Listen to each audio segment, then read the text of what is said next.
School কেন যে প্রাণী সম্পদের তথ্য এখানে আদান প্রদান হবে, তাই না? প্রাণী সম্পদের তথ্য আদান প্রদান হবে এফএফএস, কিন্তু স্কুল বলছি, স্কুল হলে তো তার কিছু ক্রাইটেরিয়া থাকে। চেয়ার টেবিলের ব্যবস্থা করতে হবে, বসার জন্য মাস্টারের ব্যবস্থা করতে হবে, তাই না? বা ব্ল্যাকবোর্ড বা হোয়াইট বোর্ড, ডাস্টার, হাবিজাবি, এগুলো তো ব্যবস্থা করতে হবে। তখন তারা বলছিল এগুলো ব্যবস্থা নাই, তবে আমরা মাথায় নিলাম, আমরা চেষ্টা করবো এগুলো দেওয়ার জন্য।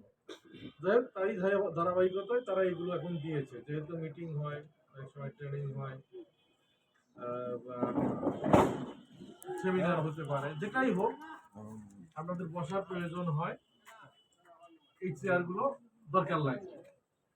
মূলত এফএফএস আসছে এই চেয়ার গুলো, এফএফএস এইটা ওই এফএফএস এ থাকে। এফএফএস এর আগের মালামাল গুলো আছে না, যেমন ফাইল ক্যাবিনেট, তারপরে ডাস্টার বলেন, হোয়াইট বোর্ড বলেন, আরো যাবতীয় জিনিসপত্র গুলো আছে এফএফএস এ, ওখানেও এই চেয়ার গুলোই থাকবে। যখন মিটিং সিটিং হবে এগুলো বের করে যেন ব্যবহার করা যায়, বারবার ডেকোরেটরের কাছে যাওয়ার জন্য প্রয়োজন না হবে। বুঝাতে পারছি? মূল উদ্দেশ্য কিন্তু এইটা।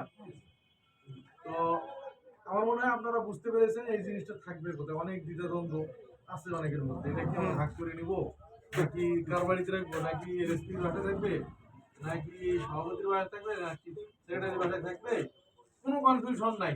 আপনার এফএফএস যেখানে থাকবেন সেখানে থাকবে।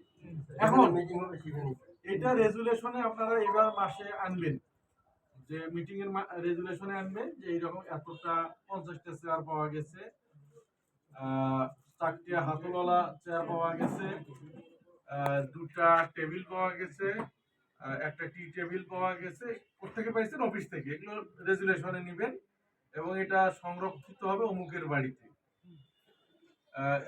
এখন এফএফএস যার বাড়িতে, তার বাড়িতে যদি মনে হয় যে না এটা রাখার জায়গা তার কাছে নাই, ধরেন ইনার বাড়িতে এফএফএস আছে, তিনি বলতেছে ভাই এতগুলো জিনিস যদি রাখেন তো আমার থাকার জায়গা থাকবে না, তাহলে কি জোর করে রাখবেন?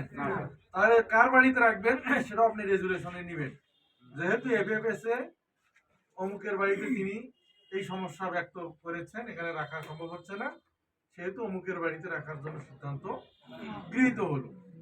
সবাই ওখানে স্বাক্ষর দিবেন, ওখানে চেয়ারগুলো, এবং যার বাড়িতে রাখবেন তার কিন্তু একটা নৈতিক দায়িত্ব, এটা আমানত হিসেবে নেওয়া, সংরক্ষণ করা, আমানত হিসেবে নেওয়া, যেটা কিন্তু সকলের আমানত হিসেবে আমার বাড়িতে রাখলে আমাকে বিশ্বাস করি, এই জিনিসটার যেন ক্ষয়ক্ষতি না হয় তার জন্য সর্বোচ্চ চেষ্টা করবেন তিনি।